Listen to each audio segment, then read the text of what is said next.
Good morning, everyone. My name is Ryan Agazi, and I'm the Teacher Development Manager for Macmillan Education International Curriculum. Thank you so much for joining our webinar today. Welcome to the second of a series of 4 webinars sponsored by Macmillan Education and the Confucius Institute at Oxford Brookes University. If you have any questions, feel free to write them in the questions box. We'll do our best to answer those questions if we can. If there are any technical issues, I'll try my best to help you. Sometimes it's beyond our capability, but I'll definitely try. Also, please just bear with us if we do have any technical issues. As you can imagine, this does happen, particularly as we are working from home at the moment. So our first presenter for our session today is Dr. Daw, who I will pass it over to now. Thank you. Okay, thank you. Hello, my old and new friends. Welcome to my talk. Today, our topic is Design for Online Listening and Oral Language Teaching. My name is Luan Daw. I'm currently working at the University of Edinburgh as the Chinese Language Program Director.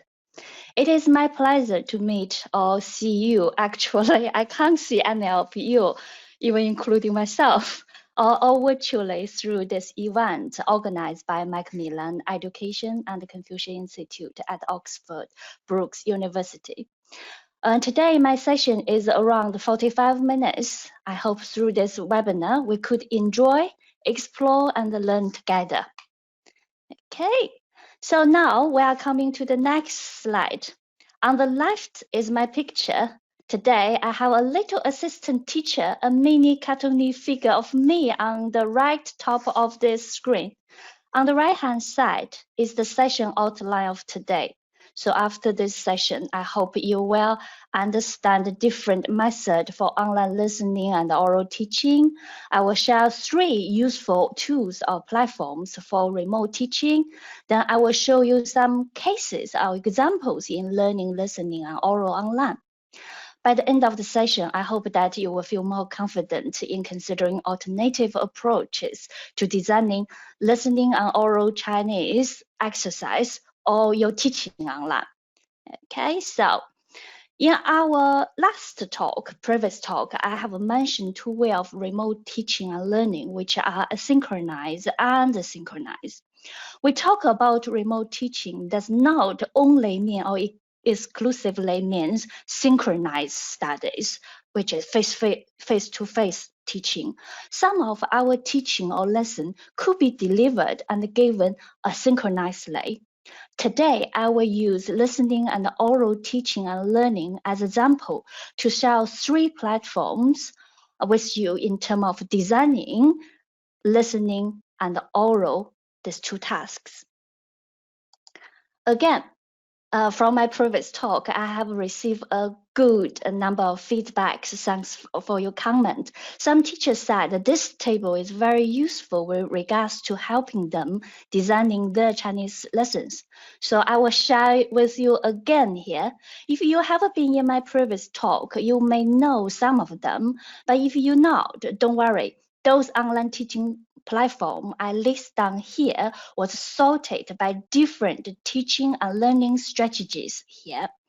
I used and test a good number of online tools or platforms. It's kind of like my hobby.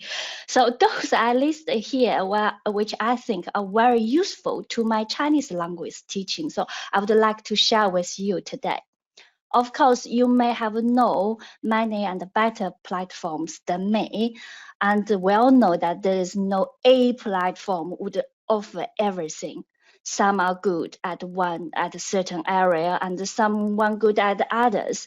For teaching and learning, speaking, and oral purpose, today I will introduce 3 online platforms which I have been using. Let's see the engagement session there. So Edpuzzle. Oh, sorry. Okay. So Edpuzzle. Edpuzzle is an easy to use platform, allowing us to engage with your students 1 video at a time. After Edpuzzle, I will move to the section of elaboration. I will introduce you the VoiceThread.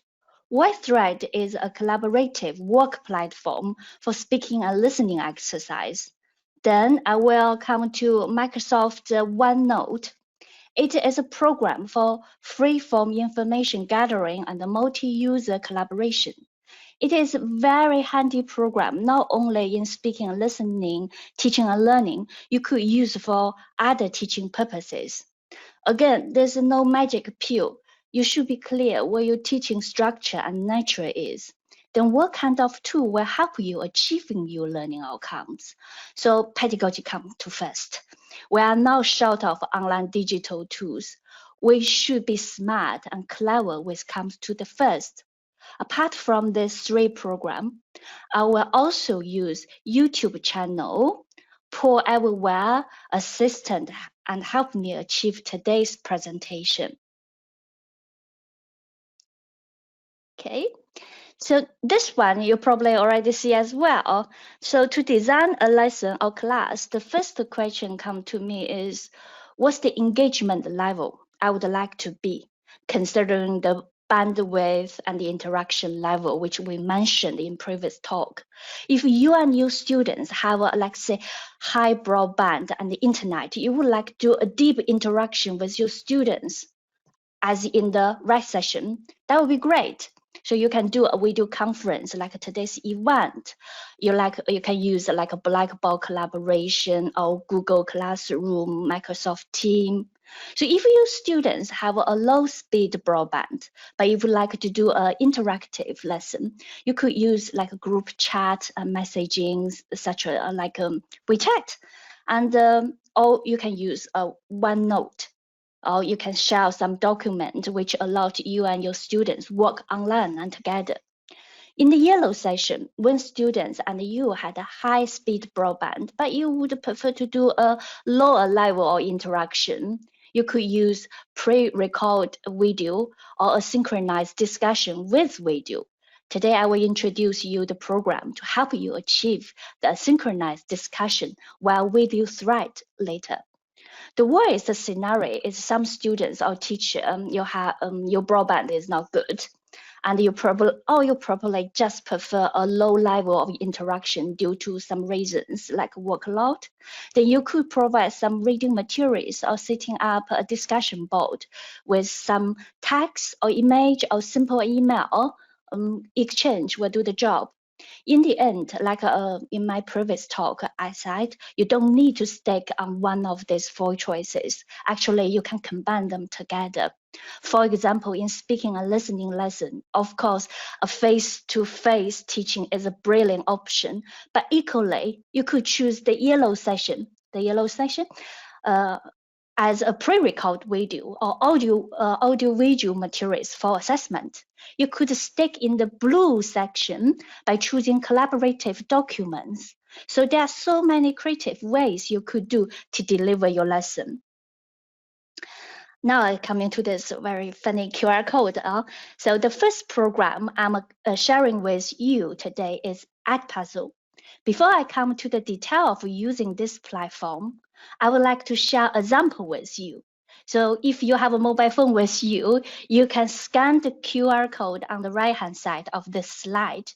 If you don't have a mobile phone or your mobile phone cannot scan QR, our technician, Rena, she will post the link, the first link to our question box. So you could click to access.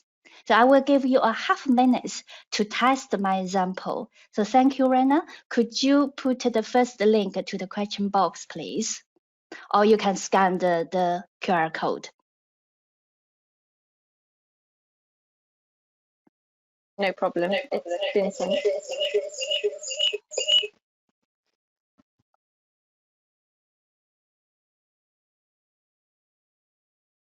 Okay, so as you can see, I create this audio-visual exercise for my lower intermediate level class I show you on the left-hand side. The time I designed it was not for coronavirus. It was a synchronized study before the COVID-19. So in my university, students not only learn simplified Chinese, but also traditional font, as some of our students will go abroad to study in mainland China, but some will choose to study in Taiwan.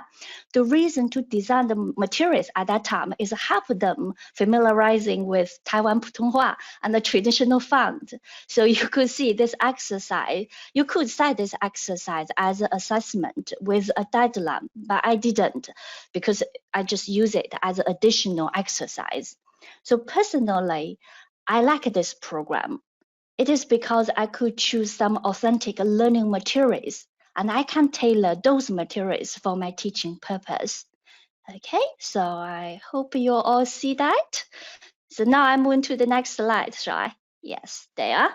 So on the top, you will see that is the web link. All right, so there's the address, the web site address is on the top of the screen. Now I will demonstrate how to create such exercise by using Edpuzzle program.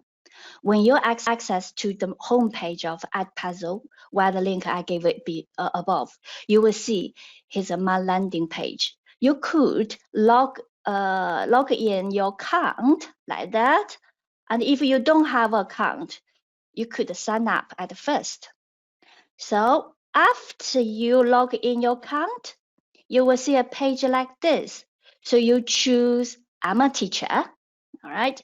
And then when you get into your home page, you will see 3 main sections. On the left column, there are links which take you to different resources. For example, I registered by using my university account, so the system automatically joined me into the community of my university. So if there are many colleagues are using this program, you could form into a group to share some materials. Or you could direct access popular channels such as the own channel at Edpuzzle, where you'll find many ready-made materials sharing among teachers with different subjects, including Chinese language teaching. Or you could go to YouTube or Han Academy, where you could search some authentic materials. On the right-hand side, here's the section of your own content. As you could see, there are many videos that I have a lot uploaded already. As I said, I like this program a lot, so I create many video exercise. So now, how to create a video exercise? At first, you need a video resources. It can be either yours or from internet. So for example, recently I watching this Chinese TV series, 小欢喜, you may already know. I find it very interesting, and I found his website and the link from the YouTube channel. So I just type the address into this session, okay? And as you can see, on this slide, I upload one of the episodes here. If the video is too long, you could cut it into right lines. So here, so you could see the blue bar at the bottom. Okay, and you can drag to the place like that. I drag the place whenever you want to start or any place you like to finish. So on the top, click. You could see a voice over button. Once you click the voice over, you have to record your voice from the beginning to the end. You could not record your voice partly to your video. There's the downside of this program. So once you start, you have to start from the where you cut to the finish point. The function I often use is the question here. So now you could see I cut this video into a minute long now. I come to the question section. Okay, there are 3 choices. One is multiple choice question, one is open question, and one is a note. So now you can see when you choose multiple choice question, you will see something like on the right hand side, you could type your question in. For example, I typed in 卧室是什么? Then I could set up some choices as a bedroom, study room, bathroom, actual as a choice. Here, you could set up as a default of correct answer or wrong answer as just a click, or cross for a wrong answer. You could leave a feedback if you want, if you think you need to explain why this answer is right or wrong. So in this case, so obviously, so I didn't leave any feedback. Or you could add more choice in, then click here. You are happy with your design, then click to save. All right. So if you say, I would like an open-ended question, then students could leave the answers in. You could set up automate a feedback. You can direct feedback. When you finish, you can click to save there. All right. The third option is to set up a note where you could provide additional information to your students. All right. Or you could record your voice if you would like, as this video is about renting a flight and my students will go to China for the study abroad. So I added a note in how to renting a flight and his rule in China. Like I say, you need to put a 1 month's deposit fee in, you have to pay 3 months ahead. So I put that information in just for the reference. So if you are happy with your note, then you can click save, and if you finish all your work, then you click finish. But before that, if you can see this small little microphone underneath the note, you also can record your voice there. So let's say I create all of them and I'm happy with it. I click finish. All right. So now you finish your design. The page will direct you to here. At the bottom of the video, you could see dots. That is telling you where your question side. If you are not happy with the place of your questions, you always could go back and editing the page and then move your question forward, the little dot forward or backward, just drag the dot around. If you're happy with the design, so you could click assignment. All right. On this page, you could set up a timeline and ask your student to complete the task. Or you could click a public link. In the section of public link, you could copy the address and share with your students. So like we say, you could send this pre-recorded video and to do a synchronized study with your students. Recommendation from me, as it's remote teaching, clear instruction is always important to your students by telling them what you expect them to do. So now the QR code of this video is available on the right now. You could access to the materials, either scanning the QR again, or you can click the link if you can't scan the QR. So Rena will send you the second link, please, Rena, to our question box. Thank you. I give you 30 seconds. Just test what I just create. So it's very simple version, and I didn't put many questions. But you can see this roughly what we designed by using these 3 choices.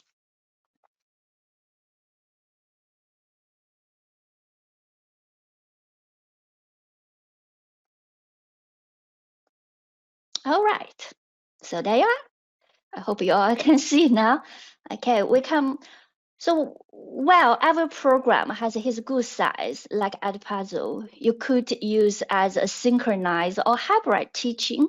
You could guarantee the materials are authentic and fit for students' learning purposes.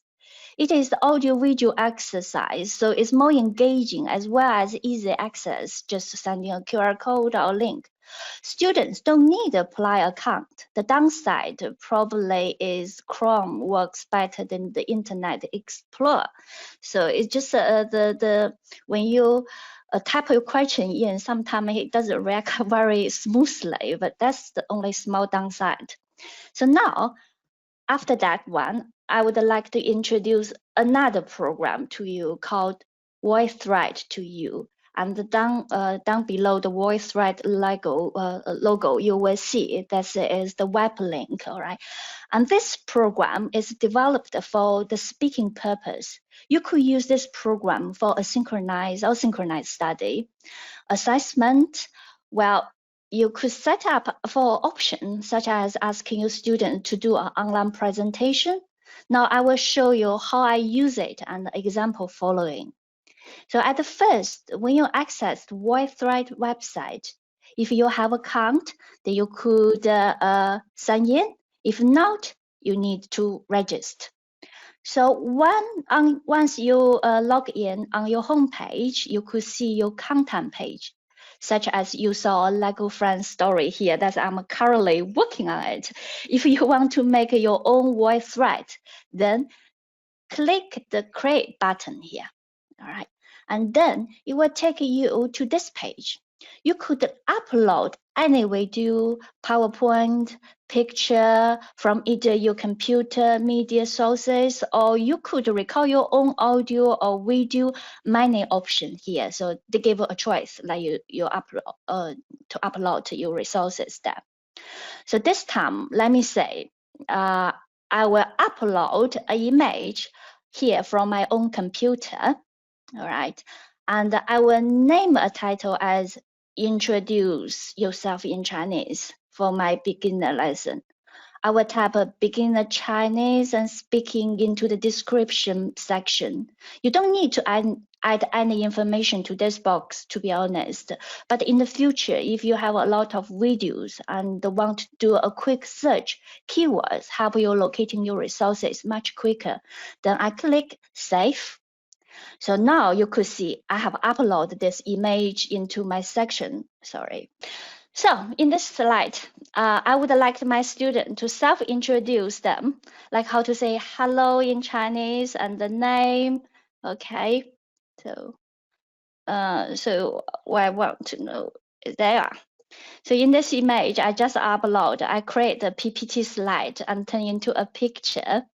So if it's a PPT slide, the program doesn't provide a good support to it.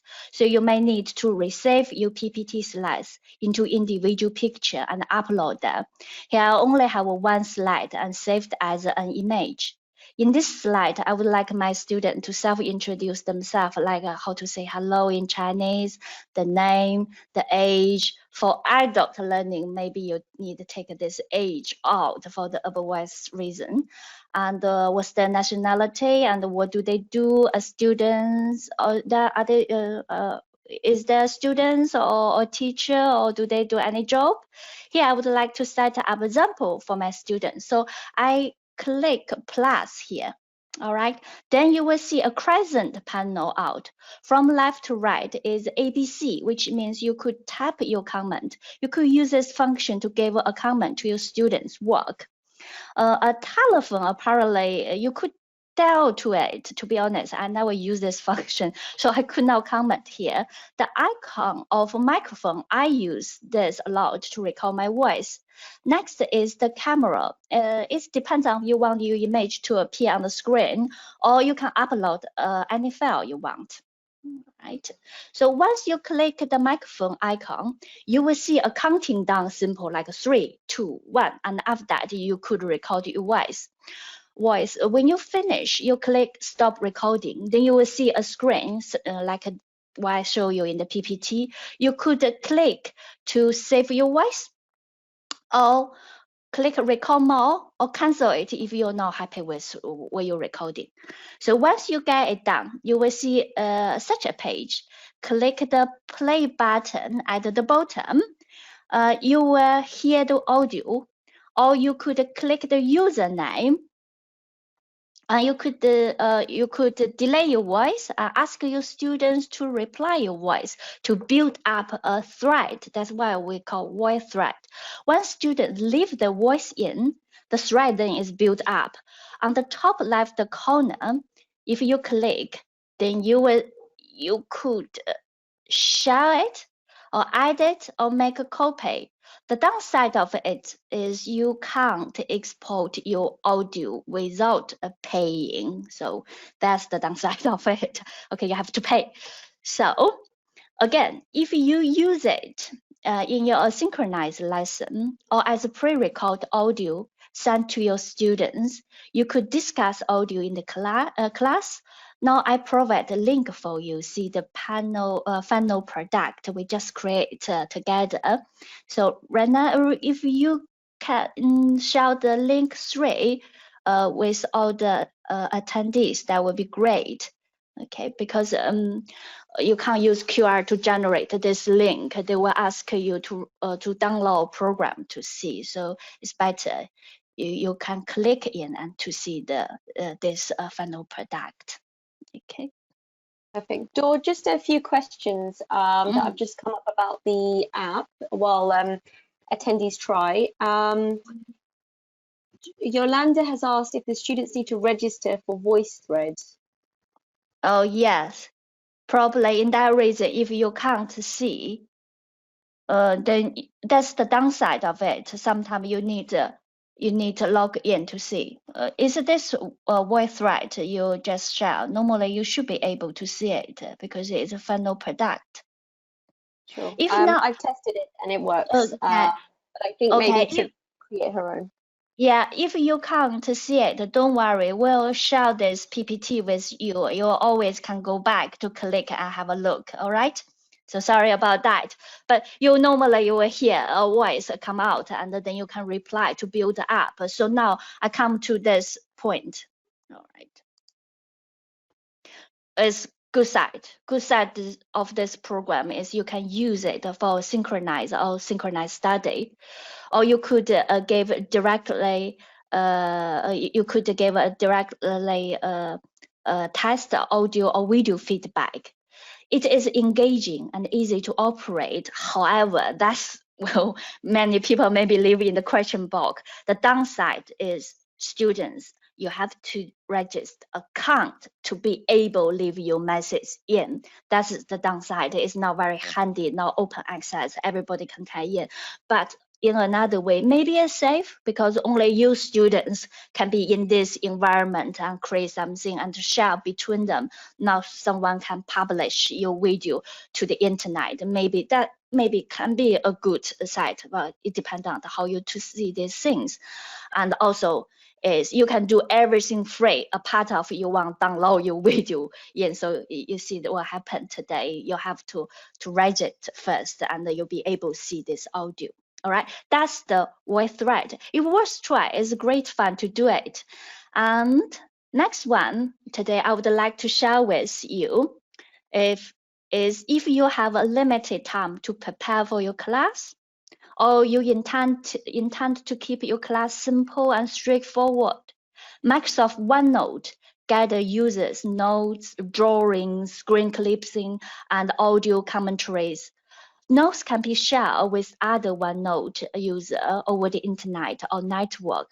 Here, I'm going to use Unit 9 from Discover China Student Book 1 as example to create an exercise sheet for speaking and listening, which you could share it where you have a video conference style lesson, or you can send it to students as a synchronized exercise.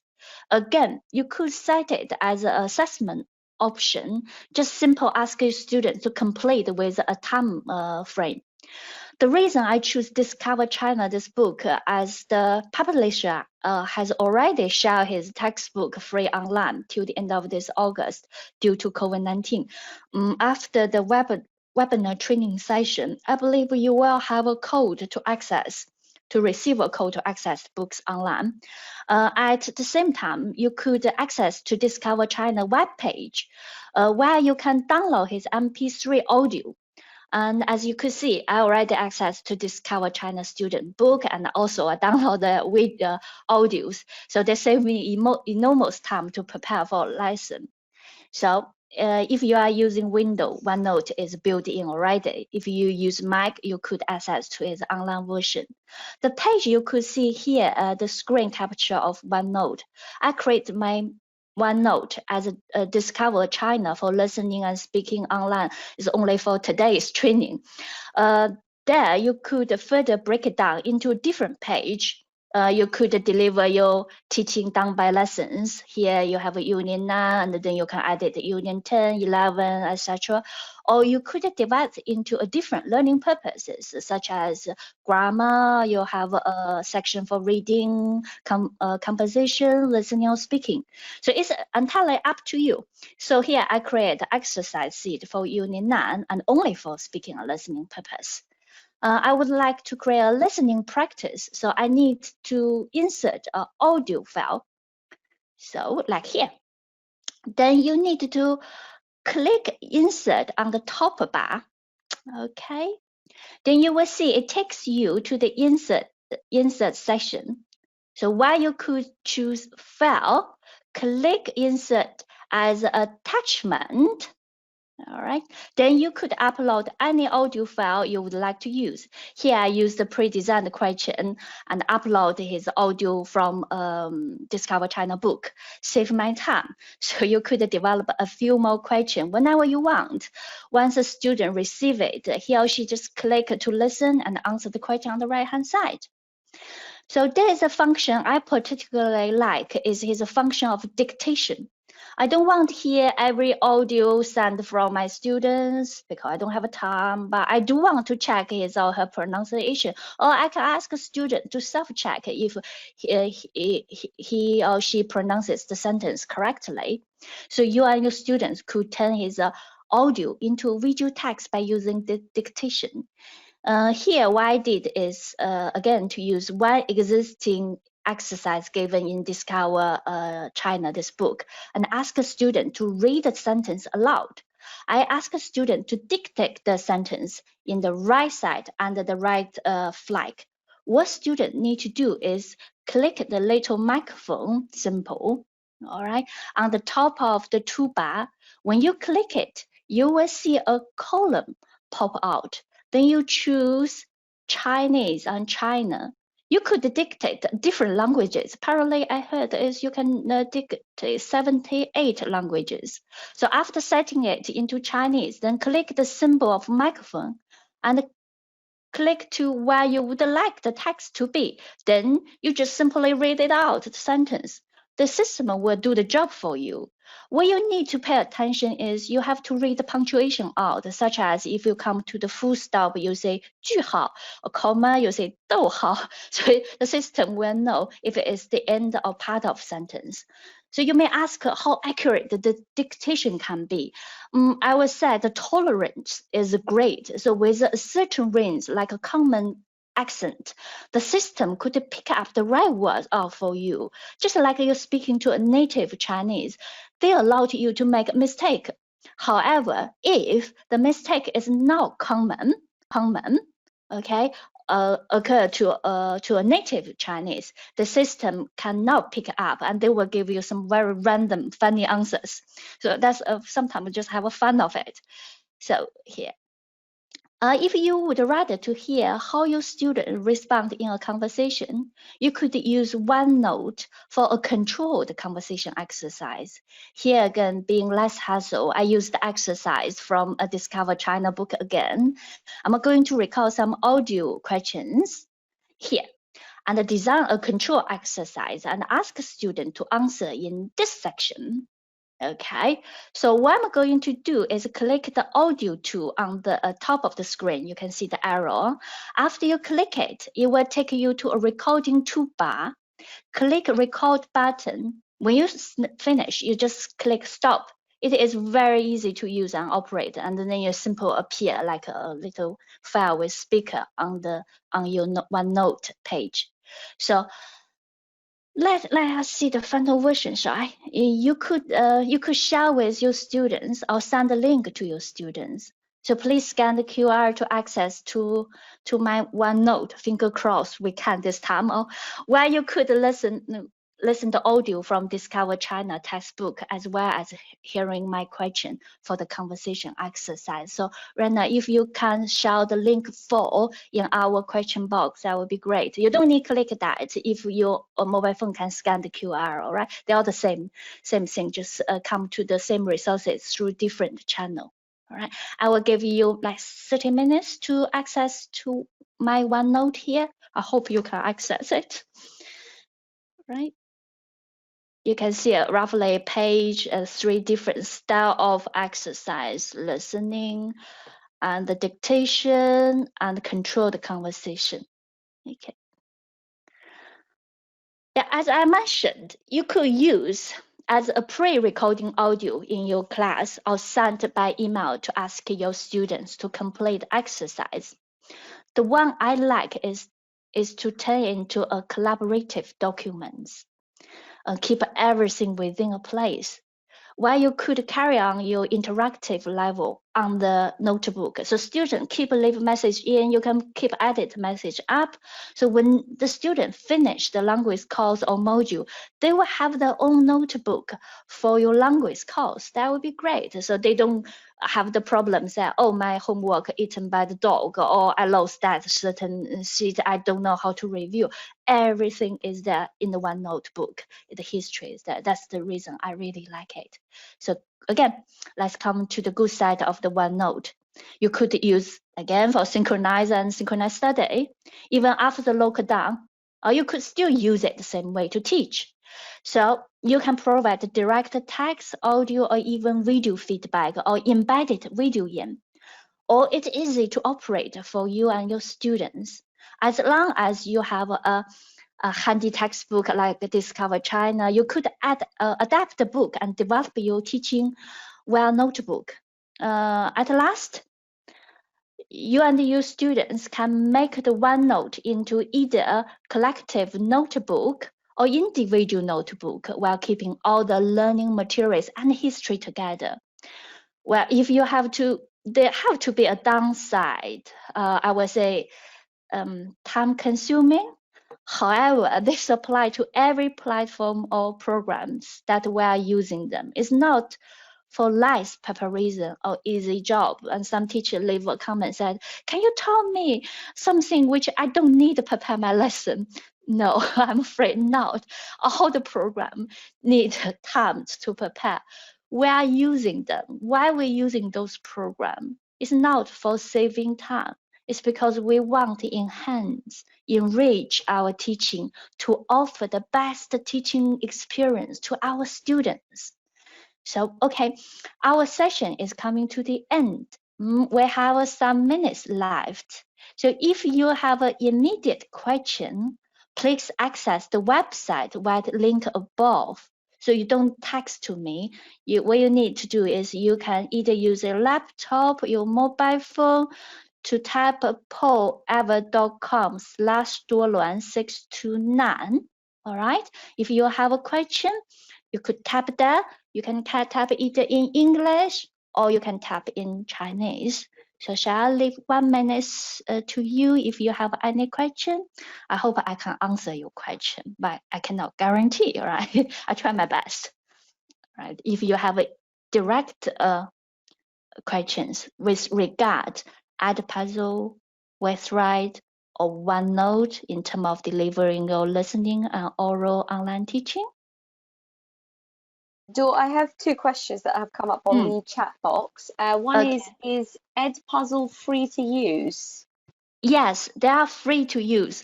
WordWrite free to use. They're all free to use.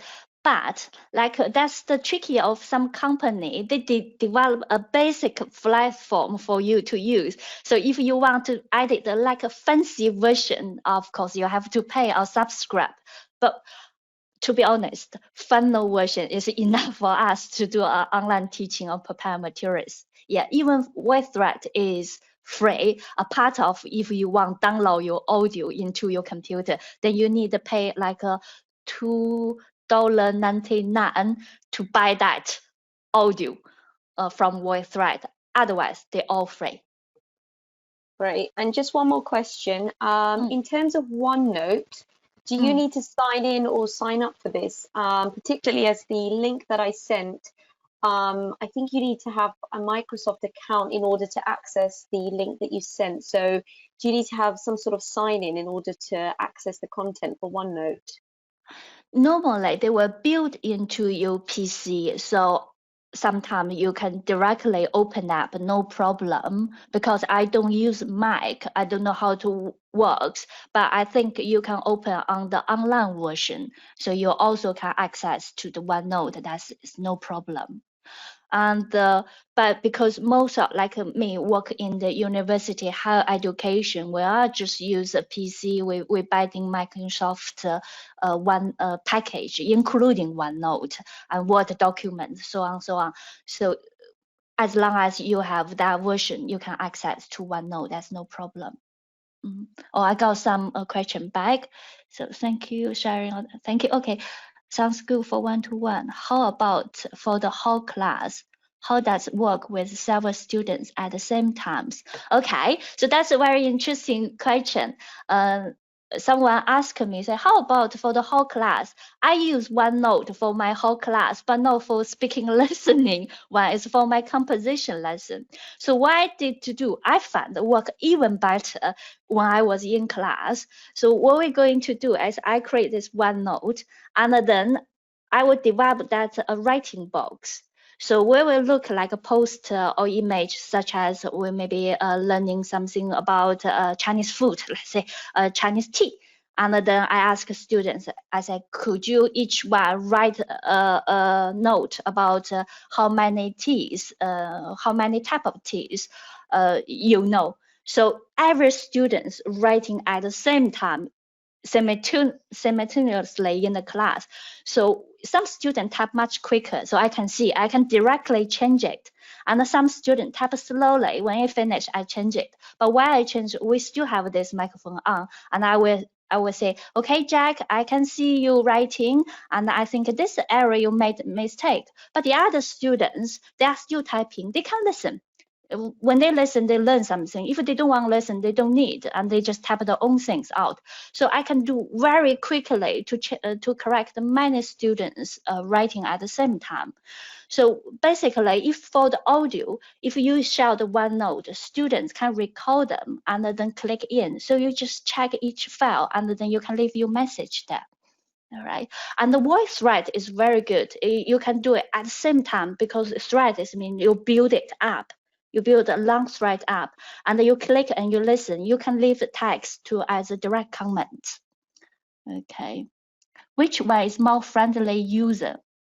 I like Edpuzzle a lot because I can control it, and generally I download a lot. I watch a lot of programs. I find a lot of audio materials. So I just put import into Edpuzzle and create a little bit of question, send to my student, and they love as well. They find that it's open access and very easy to use.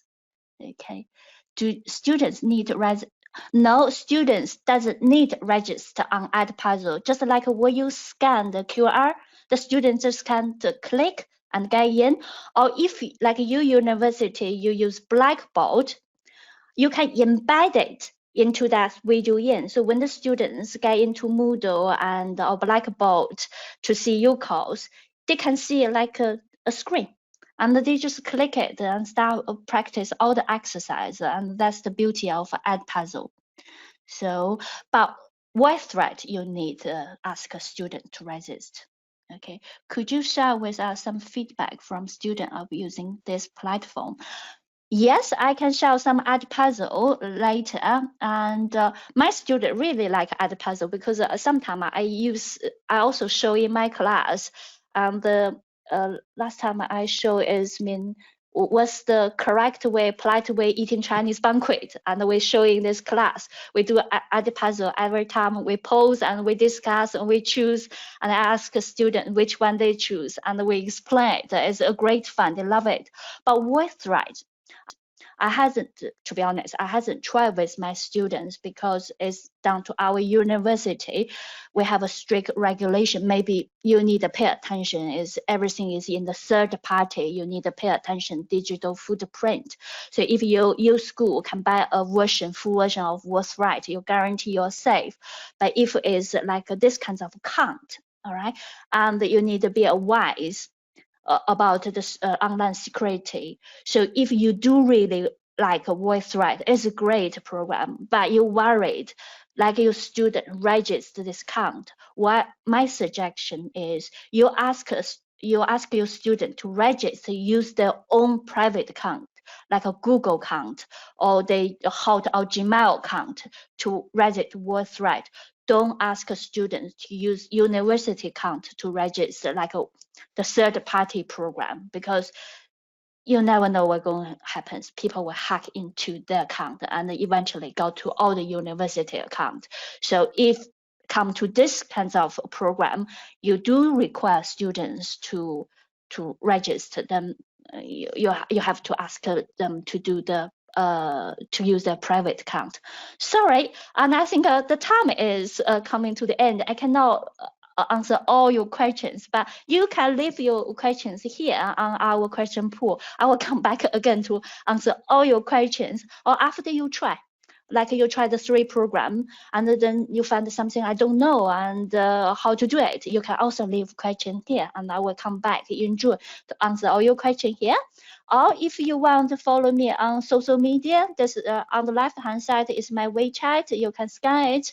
You can add it in. Another is my English social media channel, the Twitter. You can follow me. Often I'm tweeting a lot of information about the conference technology and the using of teaching modern foreign language here. So there. And so I have a few times, do I give you a 彩蛋, a surprise Easter egg. I know Easter is already gone, but in Chinese we have a version called 彩蛋. I introduce a 彩蛋 here for you. All right.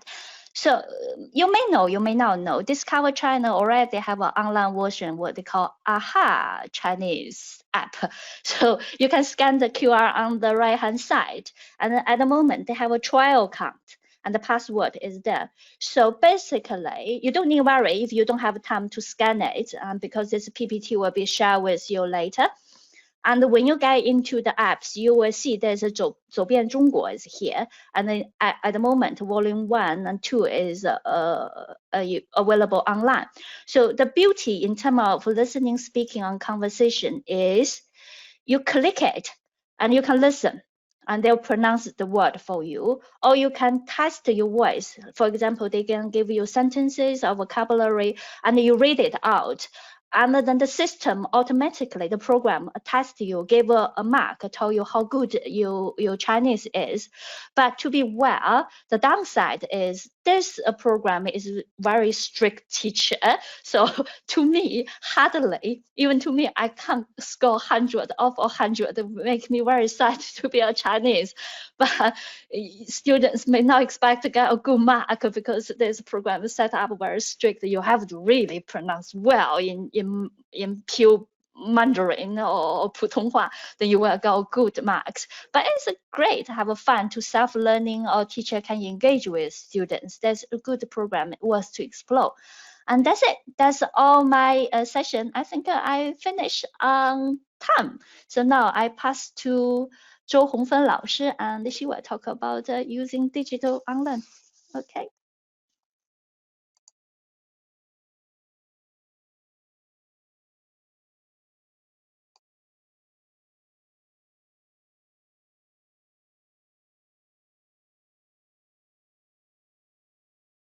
Yeah. Hello, everyone. It's nice to see you all again, although I can't see you. So today's topic is using digital resources for Chinese character and the pinyin teaching.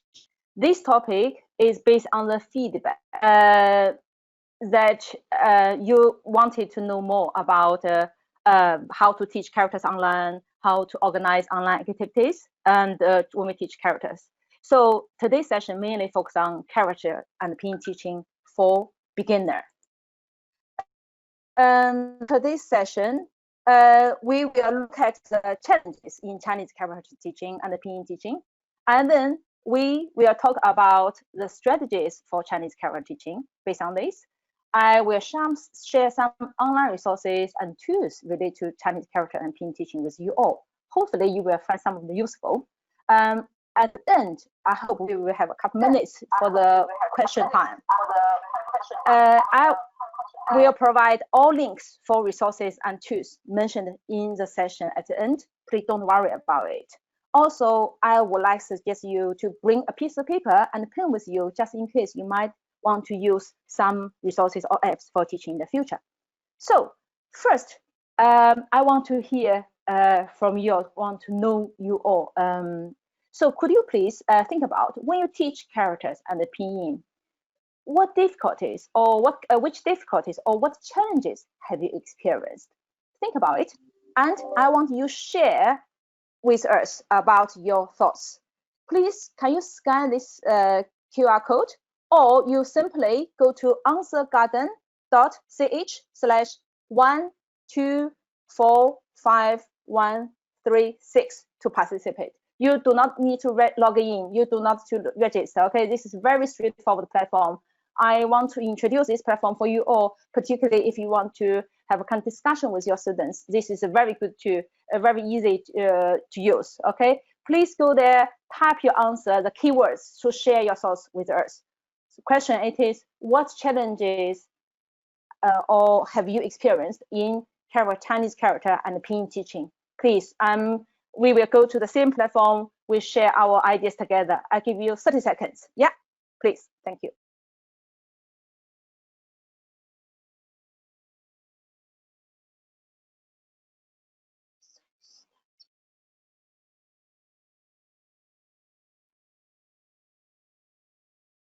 Okay, I can't see.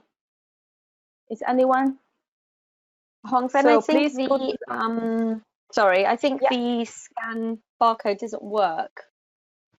Oh, really? Oh, sorry. So please go to, in the case, please type in answergarden.ch and /1245136. I think everybody will go to the same page, I believe. Yes, I can see. I can see more here. Okay, on our page. Okay, students got confused by radical, and they have trouble to practice regularly the tones, the pinyin for sure, and how to engage students to correct their pinyin pronunciation, and writing without graphic tablets. Okay, thank you very much. Yeah, resources. I think this a few more teachers mentioned about resources, etc. So thank you very much.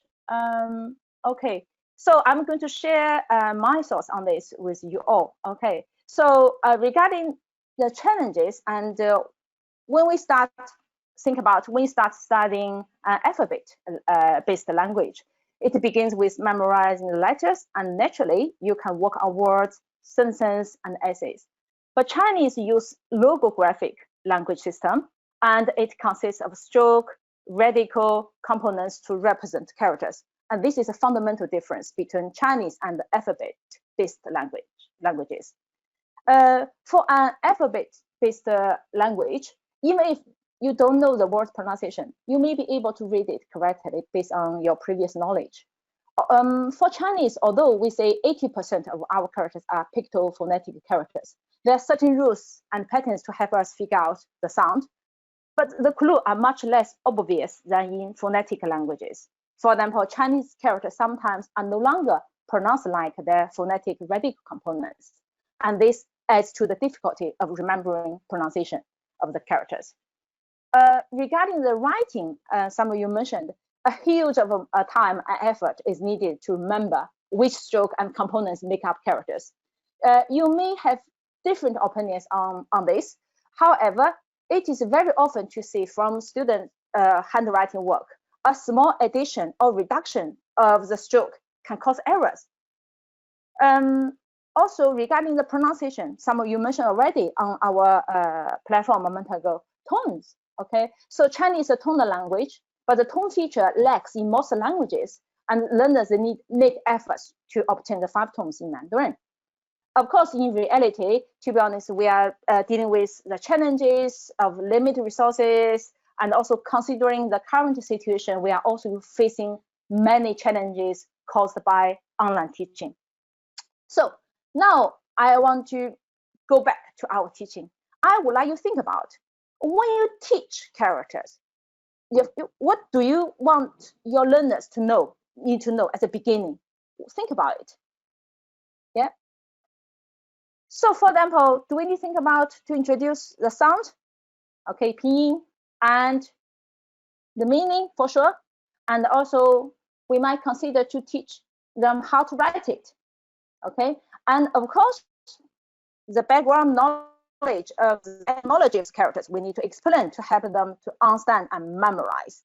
And also, based after this, we need to design certain exercises to consolidate their learning. So you can see this image. I use all the samples from Discover China, and in this textbook, they have a certain section. It is character writing, including all the information I show you on the screen.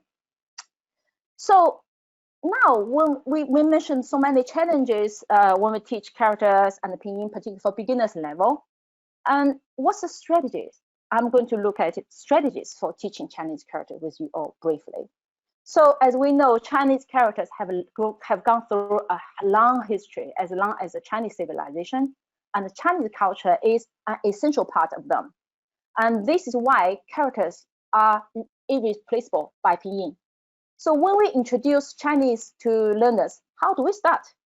There have been a lot of research to discuss a better way, teaching pinyin and character together, or pinyin first and then follows characters. If so, when we should introduce character, etc.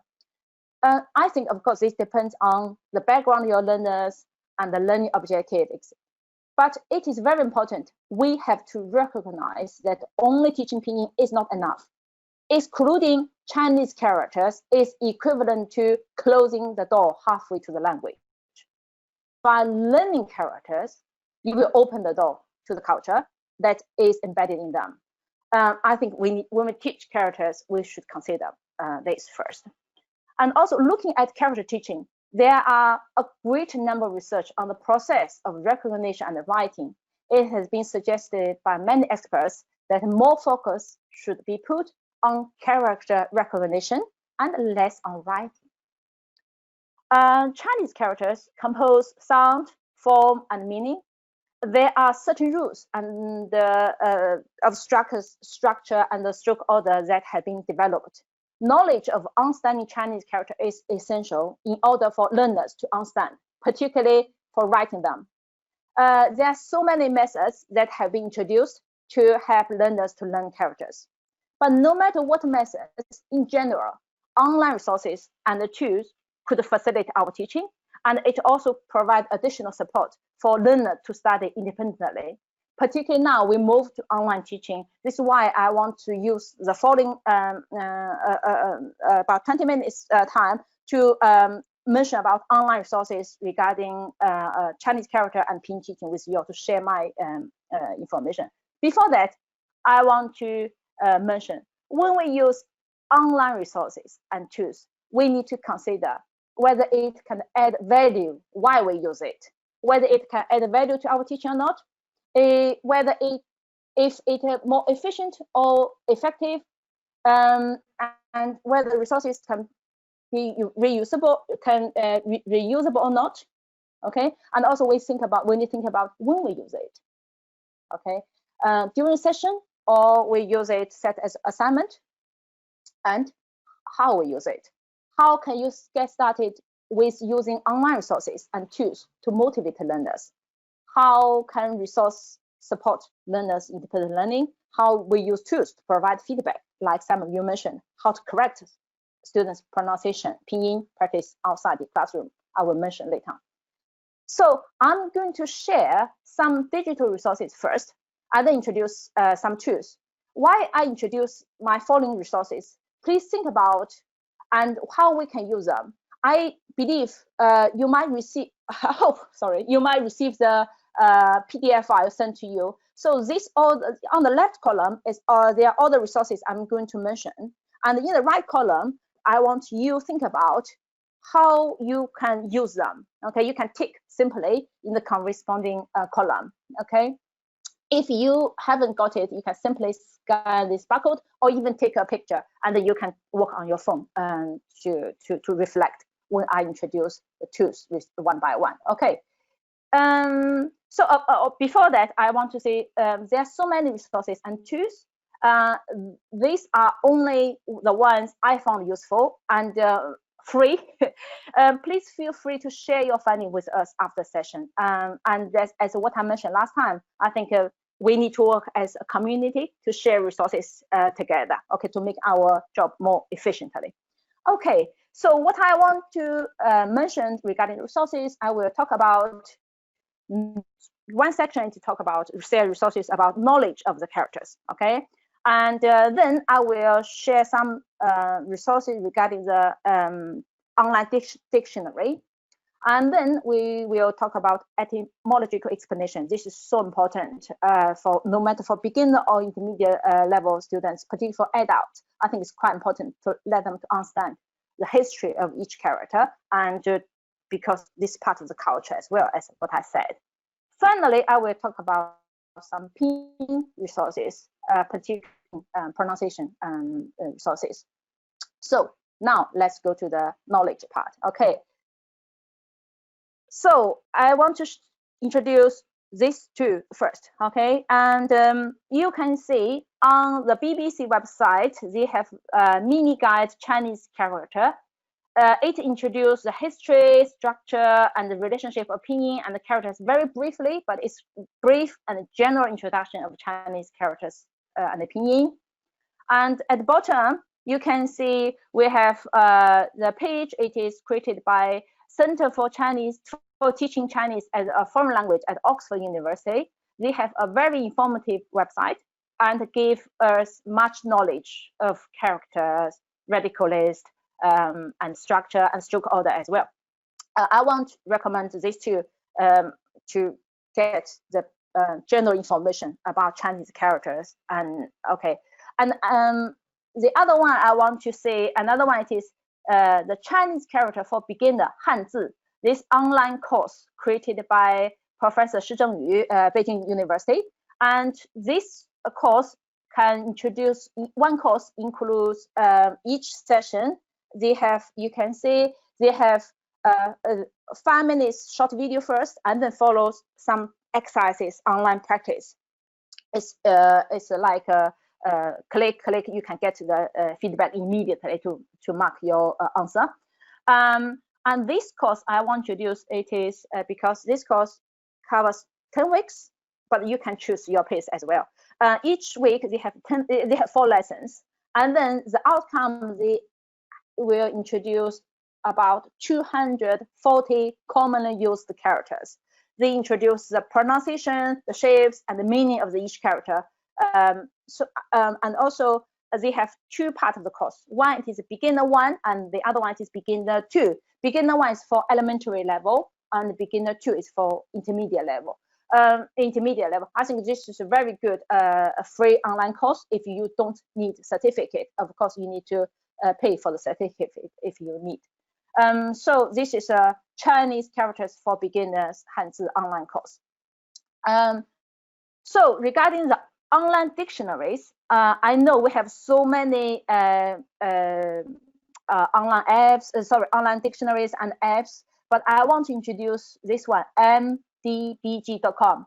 So on this website, this online dictionary, you can search simply like most online dictionary. You can search, and you can find the pinyin, meaning, and even a sample sentence, and the stroke animation.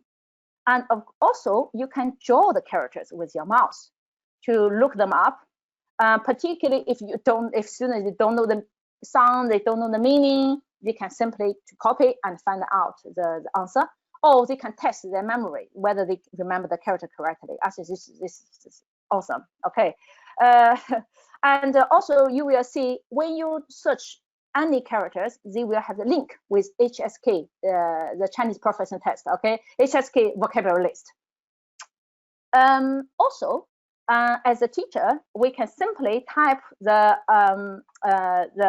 words in the box to create our Chinese character quiz. Immediately, you can use in your lesson. Okay, and when you type in, you can see the coming out this box. You can test your students. Of course, then they can design their own. Okay, so this is called mdbg.com, this online dictionary. Okay, next I'm going to introduce the Chinese app. This is the only app I want to introduce today. This is an app with a free trial you can download. So this app enables you to learn characters with etymological explanation with very eye-catching design. I like it. Okay, this is why I want to introduce this one with you all. And it helps learners to memorize each character. It can be used for adults and kids. Okay, you can see each word, they have explanation here. And also on this app, you can do many other practice apart from character learning. You can do the vocabulary study, conversation practice. You can check your pronunciation as well.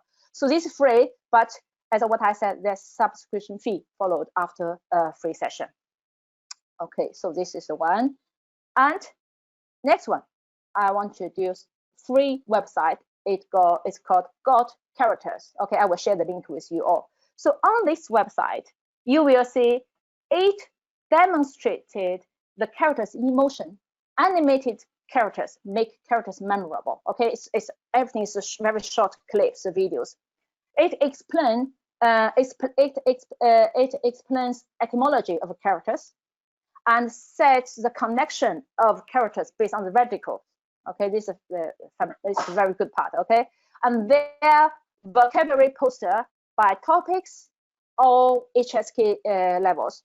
And also you can see in the slide on my screen, they have also some well-designed games and activities ready to use. You simply go there and you can use it for your teaching as well. And also, yeah, so this is a Got Characters. I will share the link with you. I think this one includes quite good range of the characters. Okay, so next one, we call it learn.org, this website. Okay, this website created by a group of researchers. It's completely different. Okay, and they work together to help teachers and learners to learn characters more efficiently and meaningfully.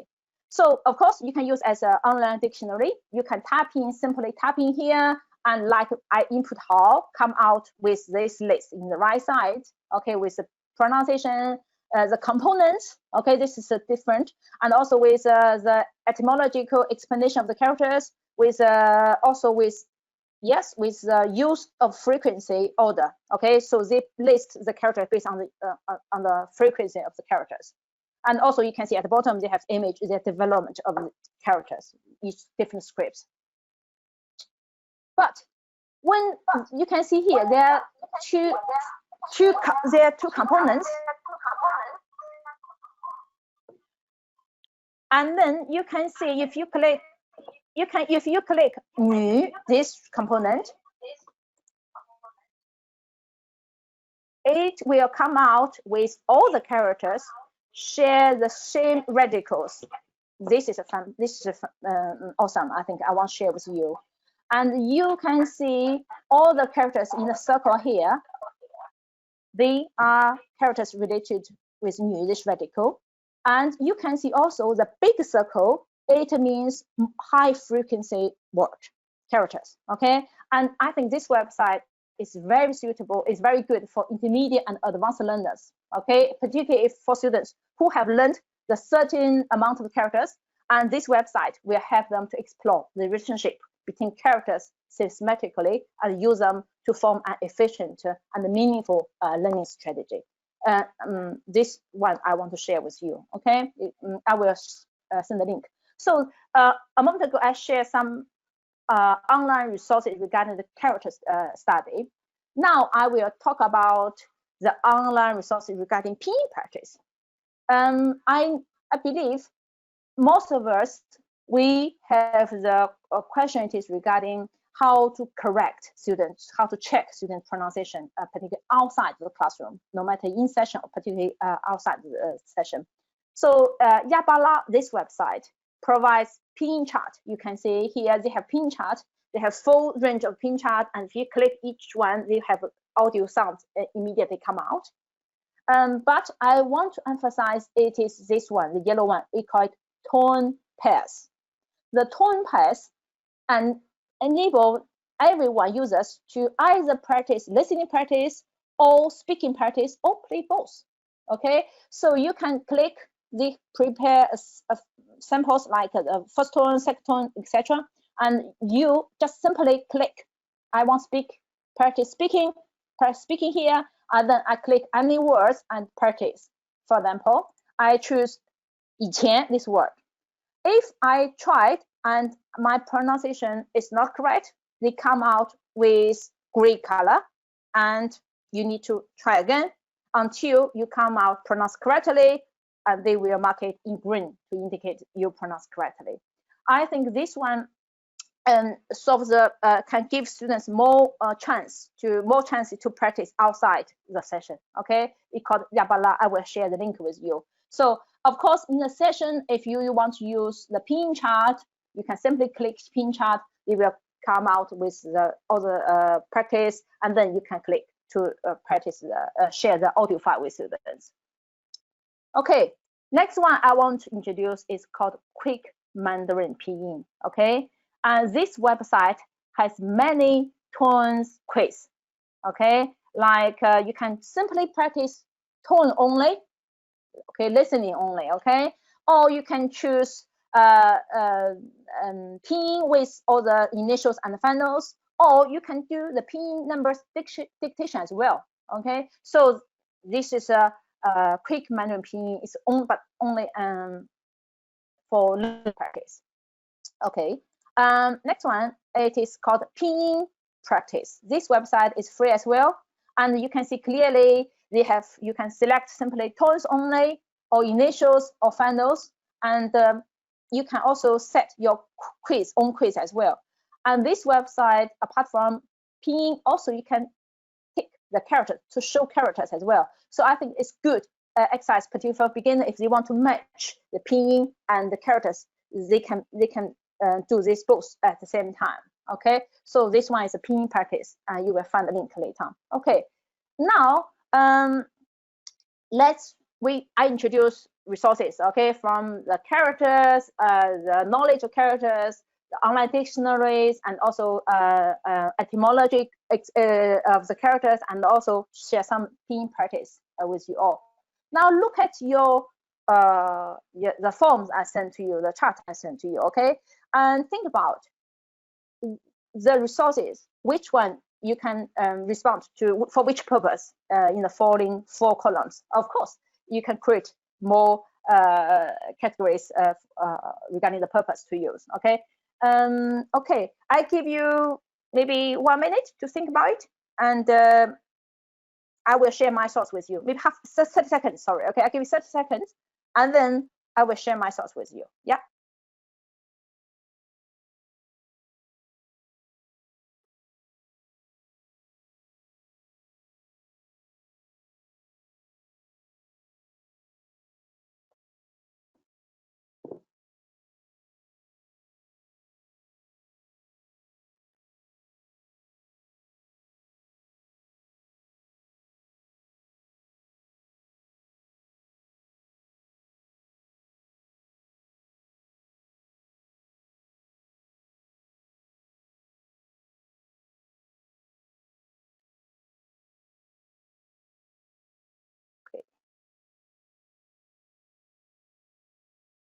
Okay, and I'm going to share my thoughts with you. Okay, so I think for the first three, regarding the knowledge of characters, particularly for the first 2, I think we can use as a kind of resources to develop student knowledge or their awareness about Chinese characters. And regarding the Chinese characters for beginners, this courseware course, I think we can also let students to use it as a resources to practice the recognition of the characters.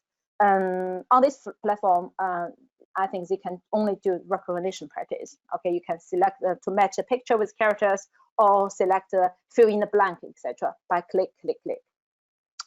This online dictionary, MDBG, we can use a dictionary, and also students can do recognition practice as well. And the got characters and the meaningful learning characters, they can use as for 3 purposes, I think. Resource knowledge, and the dictionary, and also recognition practice. Of course, for pinyin, mainly we can practice either listening or speaking together.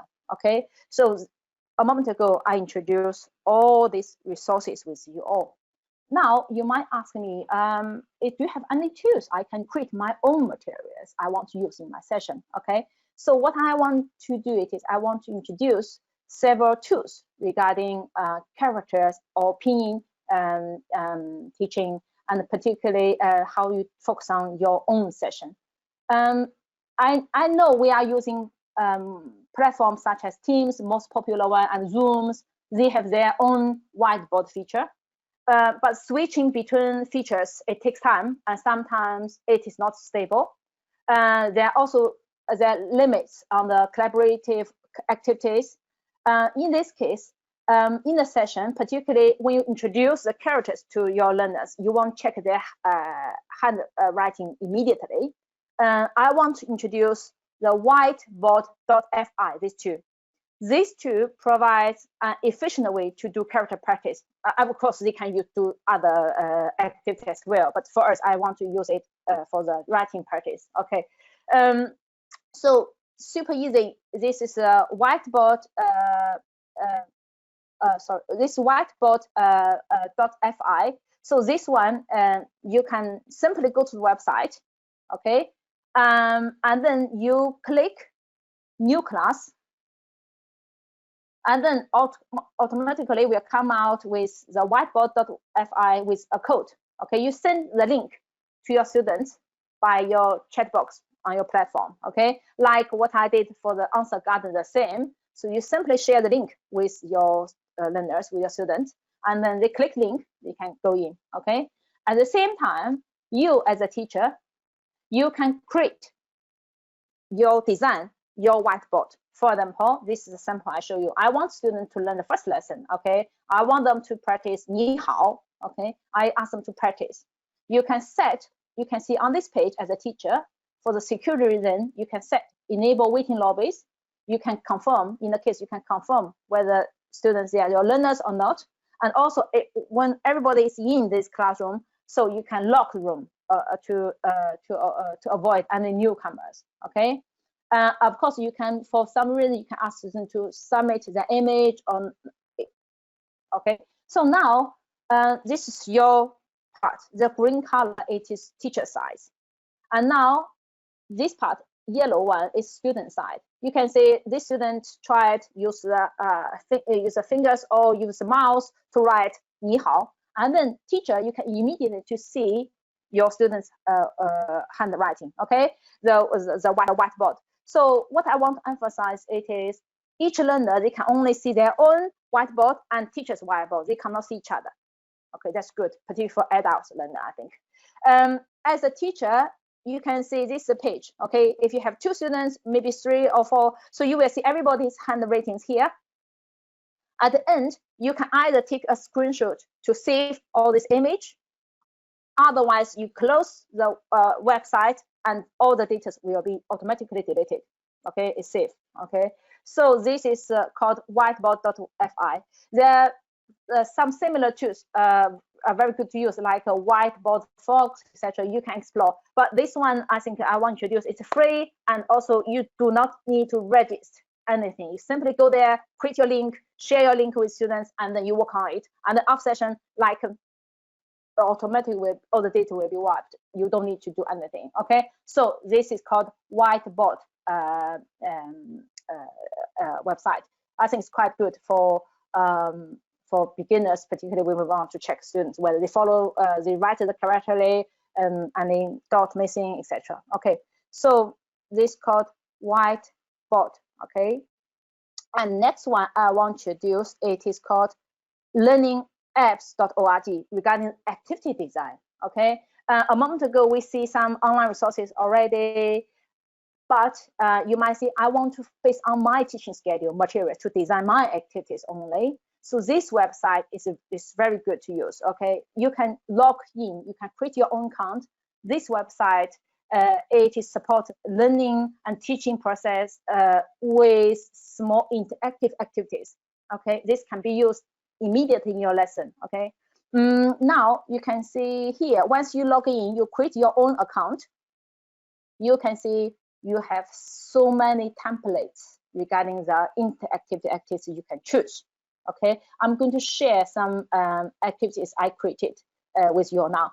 You can base on your, no matter your levels and also your lesson, your size group to choose the activities. You simply click the template. For example, I created the pairing games, this activity, online activities with my students.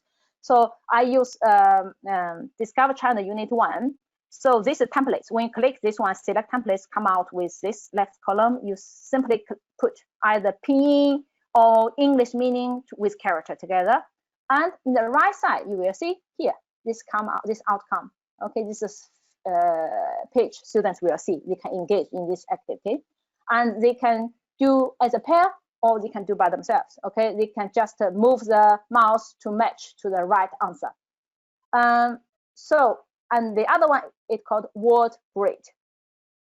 So of course, you select templates, come out this, you create your list, and the right side come out with this, okay, like crossword. Okay, so they have English hint here, and students based on this, they select the right words. If you select correctly, they will highlight in green. Okay, so this is called word grid. And the other one, like if you want to do the conversation, okay, dialogue practice, you do the templates, put your answer here, your yes, and then this is a page students have, and this is the answer.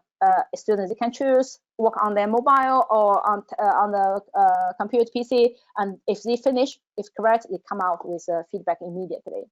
So this website, apart from interactive activities, what I want to emphasize, you can see for each course, each activities, you can simply create, either you share the link with your students, or you can create the QR code.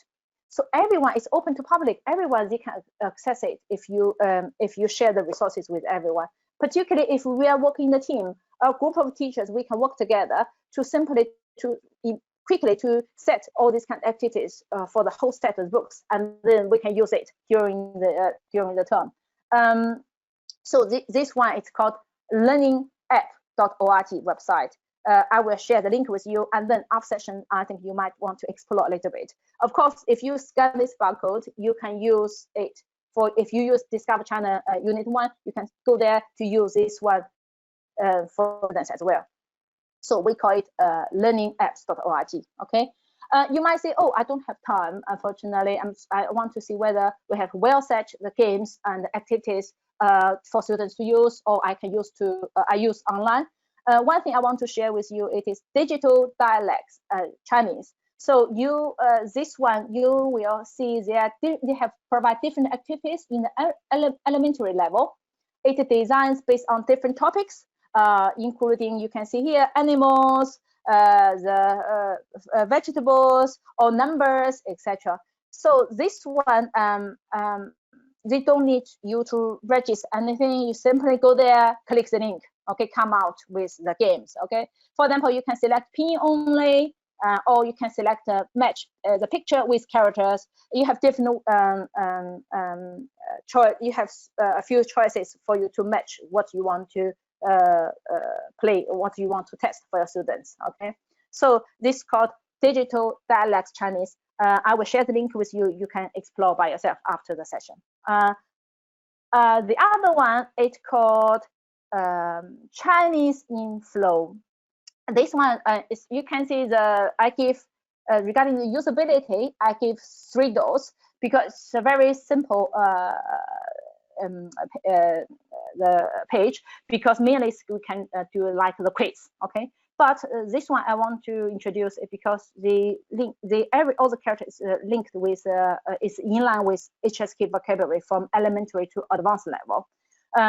Students, they can test by themselves. They can set the timer.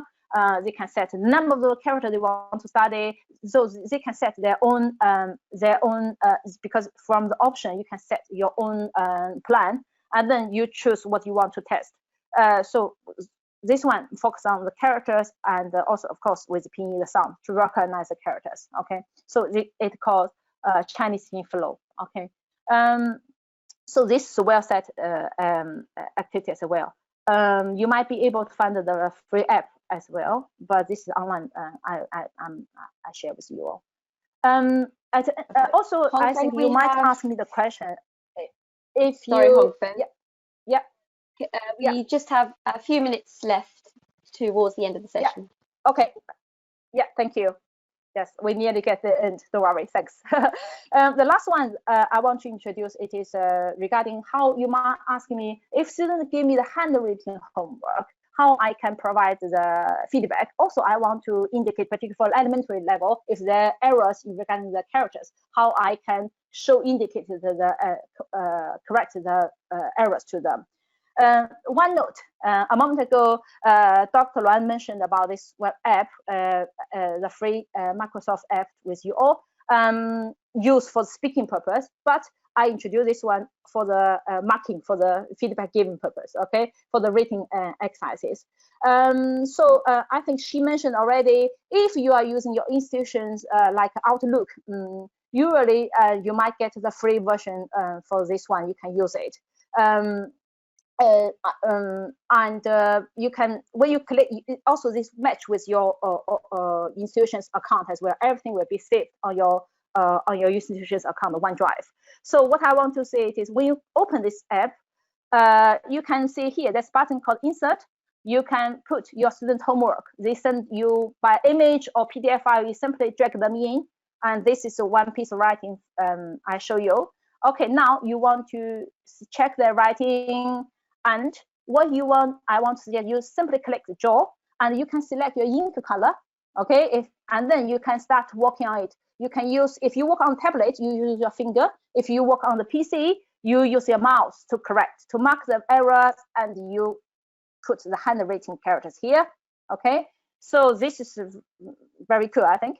And also, you can simply provide your feedback either through the audio recording to explain your feedback, or you can simply type here, feedback, okay? And then you share with your students in the right corner. Just send the link to them and they can access it. Of course, this is what I said. This OneNote is also part of your Outlook account, so it will automatically be saved on your device or your platform, easy to access. Okay, so this is OneNote. It's OneNote. I introduce the tools with you all. Okay, I want to say, please think about which tools you might use in your teaching, and what you want to take away from today's session. No matter which tools you use, please remember you need to start with easy ideas and less activities, and practice before your lesson. One important person point is, do not allow technology to dominate the lesson. Use it to support your teaching, okay? And make sure students know how to use it and collect feedback from them. And also, it's quite important, like what I mentioned the last time in the first webinar, we need to work together as a community to share practice together to make our job more efficiently. This is why I put all the links on the Padlet with you all. And you can simply click the QR code. You can access all the links are there. Just click, okay? I divide them to the online materials, apps, and the online activities. Also, of course, if you have anything you want to share with us, feel free to add them, and everyone can see that. And of course, you can put, if you have any questions or if you have any tools you want to take away from any thoughts about today's session, please share your thoughts with us, okay? And I will get back to you later on. Okay, now, and let me spend 1 minute to promote our following session on 11th June at 10 o'clock. We will have 2 sessions delivered by Dr. Zhu Zhu and Ms. Li Xu regarding the grammar and reading and writing for 2 topics. And also, don't forget, on the 25th June, we will have our Q&A session to reflect all the resources and all the information we mentioned. And you can to get your feedback from you all. Please click the QR code if you have any thoughts regarding the whole session, not only my session, for all of us, our team. So please share your thoughts with us on the Padlet as well. So if you want to receive, like Dr. Duolun mentioned, if you want to receive a free version of Discover China, please send your request to the website discoverchina@macmillaneducation.com, and you will get further information from there. Yeah, okay, and thank you very much. So I think I finished on time. Okay, so this is a Twitter and Facebook account you can follow regarding the Discover China. Okay, thank you very much. I get back to you, Verna. Thank you. Perfect. Thank you so much. I'm really pleased that we actually delivered this session on time, which is always good, and the internet was pretty stable. So thank you so much to Dr. Du, Do, and also to Hongfen as well. Thank you so much for your sessions. They were really informative, and we had a lot of questions and some great feedback from the attendees. In terms of just additional information, the PowerPoint itself will be sent via email, hopefully within 2 weeks. And also the webinar recording will be available on our Macmillan Education International Curriculum YouTube page. That information will also be provided via email as well. There will also be a certificate that will also be included within the email that you will be sent. If you do have any questions, feel free to email us. You will receive an automatic follow-up email after this webinar, so you can send any questions you may have to us as well. So thank you so much to Dr. Daw and also to Hong Fen as well. Really appreciate your delivery, and hopefully look forward to seeing the attendees in our future webinars. Take care and stay safe. Bye.